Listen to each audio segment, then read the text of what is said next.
Alright, so welcome back again. My name is Jesse, and in this wonderful and exciting tutorial, we're trying to explore one of the nicest features of Streamlit download button, right? So in the previous tutorials, we saw a simple hack to be able to create a simple download button. Now, Streamlit download button is part of the official Streamlit core.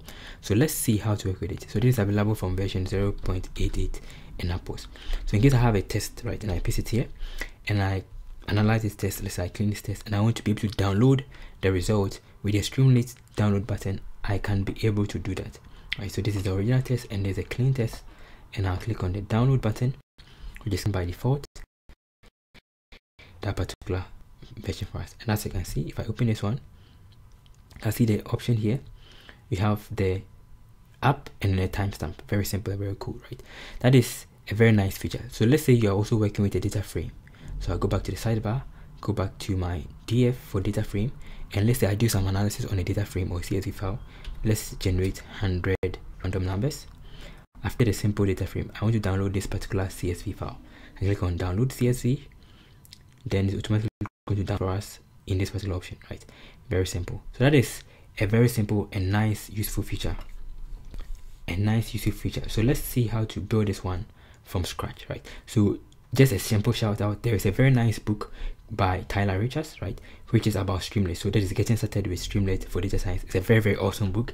It contains a lot of things: how to organize your Streamlit apps, how to work with Streamlit for teams, how to beautify your Streamlit app, and how to deploy your Streamlit app on Heroku, AWS, and some very, very advanced, busy stuff to advanced stuff.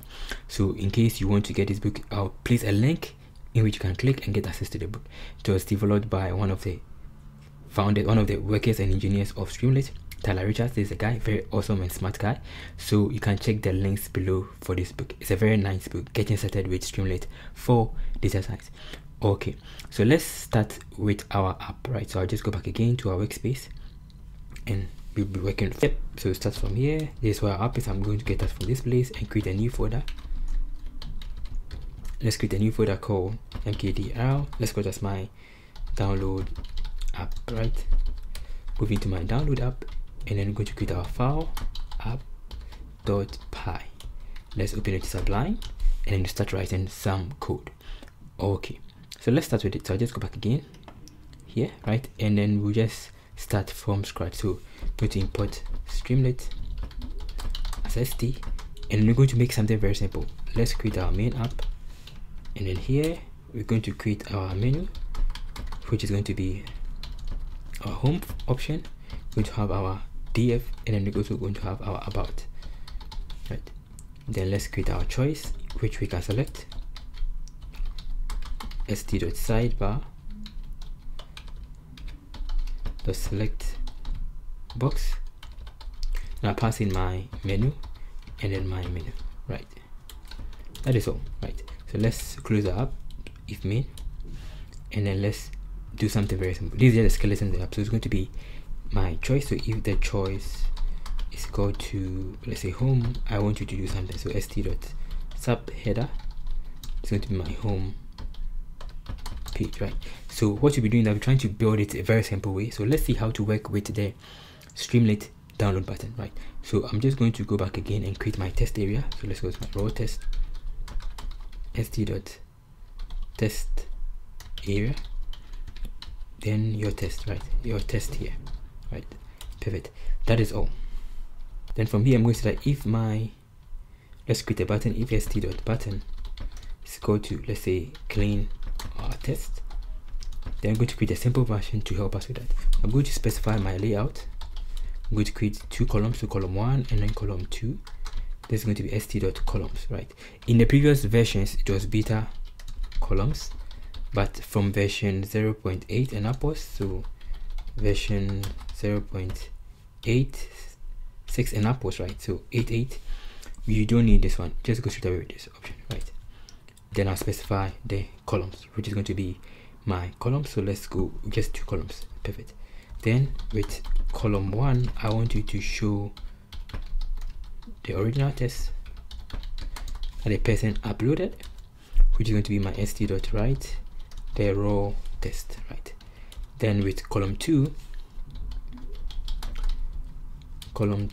I want to process the test, so st.process info. Let's call it as success to make it look different. I'm going to call it as my processed test, right, or the clean test. Then I want to be able to clean it, so we'll be using need test to help us with that. So it's going to be import need test.functions as NFS, right? So need test is a test cleaning package that will help us be able to clean our test. I'm just going to go back with my result, then nfs.clean test, right? I'm passing my raw test. That is all. So let's bring the result out. So st.write my result. Now perfect. So let's go back and see our app. So I'll go back again to my terminal. I'm going to close the first one that we're running, and I'll come back again. This is where the app is. So it's going to be my Streamlit version.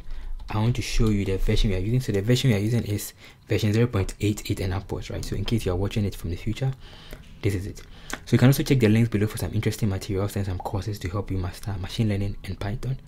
And then you can also check out Tyler's book on getting started with Streamlit for data science, a very awesome book which was developed and designed by Tyler, right? A very smart, kind, cool guy. Okay, so let's go back and then see the version. So this is the version. So this is the version that we need, right? Perfect. So let's go back and run our app. So Streamlit run app.py. Going to start opening the app. So while it's opening, it will be trying to see what we're doing. So the new download button makes it easy for us to be able to add a download feature to your Streamlit app. So I'll go back again and I'll paste in my link to the app. Yeah, perfect, right? So there's the app, right? So now this is it. So let's paste in a test.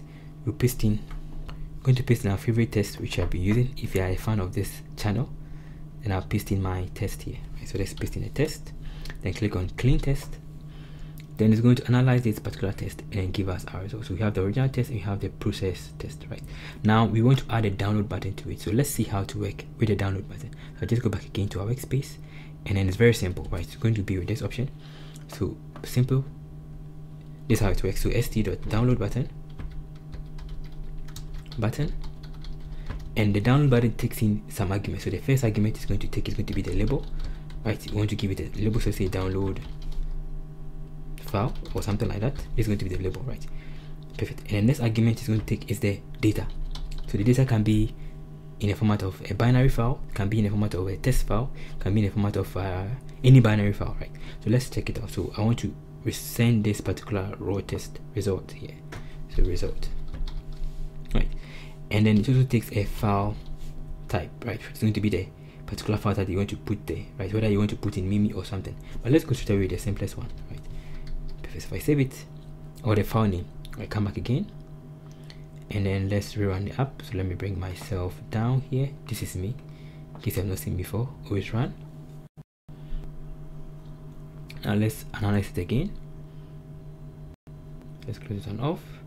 So we have our app here.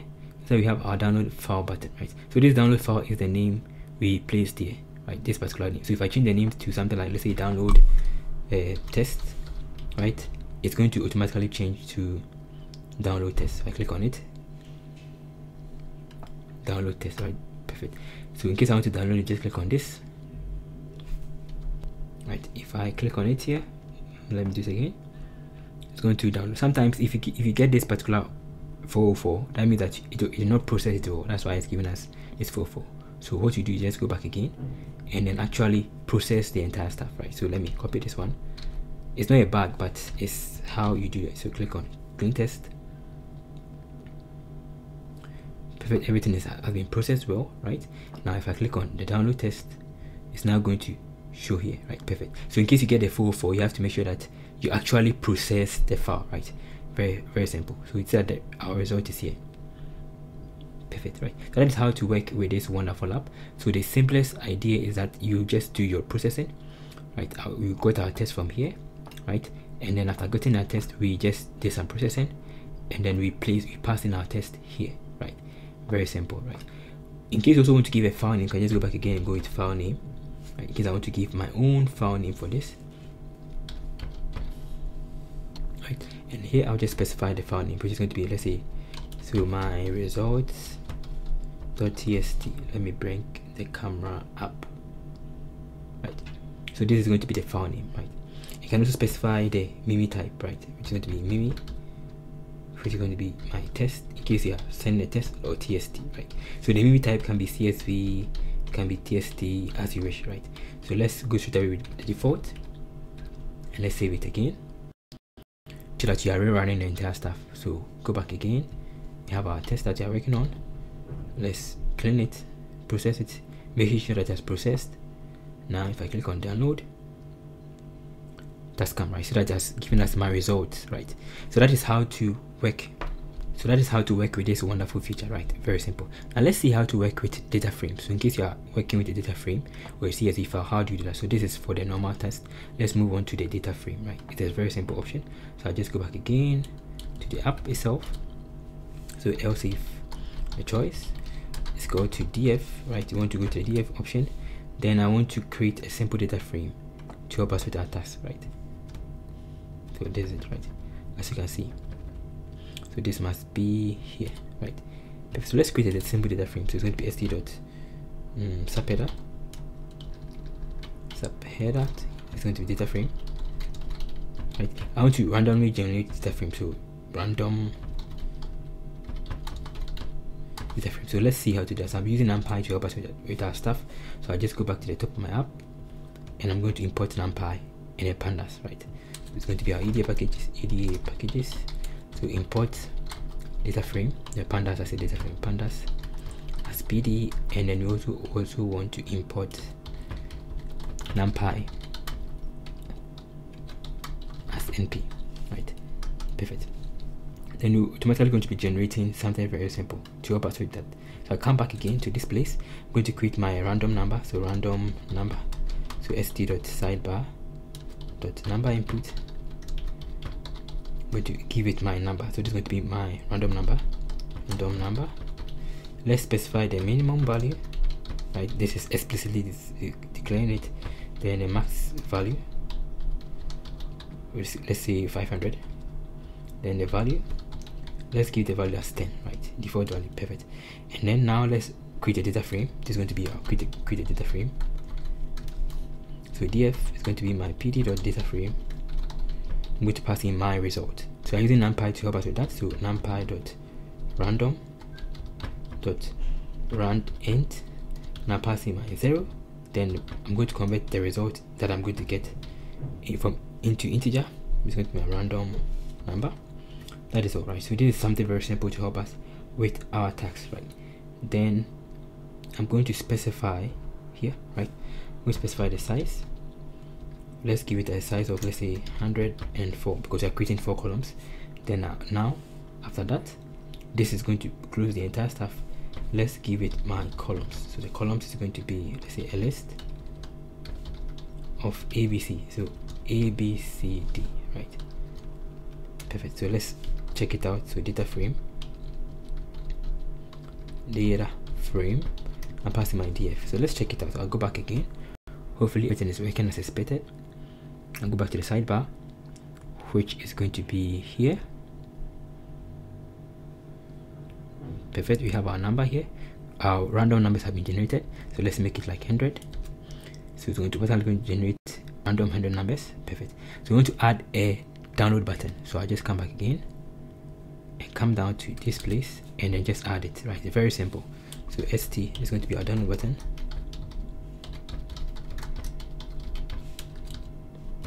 For the download button is going to be very simple. So st.download button. Then it's going to pick in my label. So let's go to label, download CSV. Then this is going to be my data. I'm just going to convert the data frame to df.toCSV.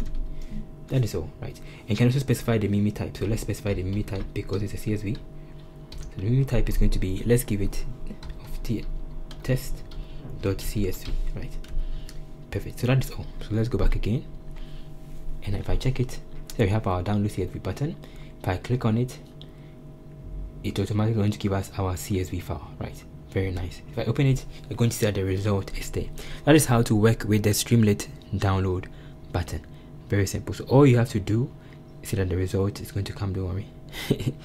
All you have to do is that you just go back here and just go with st.download. You specify the label that you want to give, then the data. This is very important. This is where your data is going to come from. Let's close it, we don't need it. This is a data frame. This is where the data is going to be, right? Very, very important. And you want to give it a file name, you just specify the file name. By default, it's automatically going to use a timestamp. Then in case you also want to specify the particular type of file to download, you have CSV, you have plain text, we have image, and the rest, right? That's the memory type. That is how to work with it. So this must be a binary file. So the data it takes is a data type. It can be a binary file, right? So this is very, very important, right? This is a binary file. The same way with this. So thank you for watching this tutorial. In case you have any question or contribution, you can just put it in the comment section below, and don't forget to check the book on Getting Started with Streamlit by Tyler Richards, which is a very wonderful book. Getting Started with Streamlit for Data Science. You can also check the links below for some interesting materials on Streamlit. One more thing, Streamlit is also having a Discord channel here which you can also join. Streamlit also has a Discord channel that you can also join, so you can also check the links below for more. So thank you for watching. See you another time. Stay blessed.